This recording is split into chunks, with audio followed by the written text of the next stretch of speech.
শেষ 7 নম্বর আমল যেটি, তা হলো দোয়া করা। বেশি বেশি আল্লাহ তাআলার কাছে দোয়া করবেন।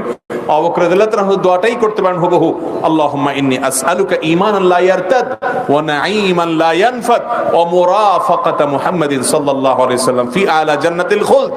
আল্লাহ, আপনার কাছে এমন ঈমান চাই যে ঈমান থেকে আমার কখনো মুরতাদ হতে হবে না, আমি হেদায়েত থেকে যেন টলে না যাই, এরকম অটল অবিচল ঈমান চাই। আল্লাহুম্মা ইন্নী আসআলুকা ঈমানান লা ইয়ারতাদ ওয়া নাঈমান লা ইয়ানফাদ, এমন নিয়ামত দিও আল্লাহ যে নিয়ামত আমার থেকে ছিনায় নিবা না তুমি আর। ওয়া মুরাফাকাতা নাবিয়্যিন ওয়া মুরাফাকাতা মুহাম্মাদিন সাল্লাল্লাহু আলাইহি ওয়াসাল্লাম ফি আলা জান্নাতিল খুলদ, আর আপনার নবী মুহাম্মদ সাল্লাল্লাহু আলাইহি ওয়াসাল্লামের সাথে জান্নাতে যেন আমি থাকতে পারি। বেশি বেশি দোয়া করব না ইনশাআল্লাহ। আল্লাহ তাআলা আমাদের সবাইকে এই 7 আমল, আরো যত আমল আছে, এই সব আমল বেশি থেকে বেশি করার তৌফিক দান করুন। নবীজি সাল্লাল্লাহু আলাইহি ওয়াসাল্লামের সাথে জান্নাতে তার কাছাকাছি এবং তার সান্নিধ্যে থাকার তৌফিক দান করুন। হাদা ওয়া সাল্লি ওয়া সাল্লিমু আলা নবিয়িনা মুহাম্মদ ওয়া জাযাকুমুল্লাহ।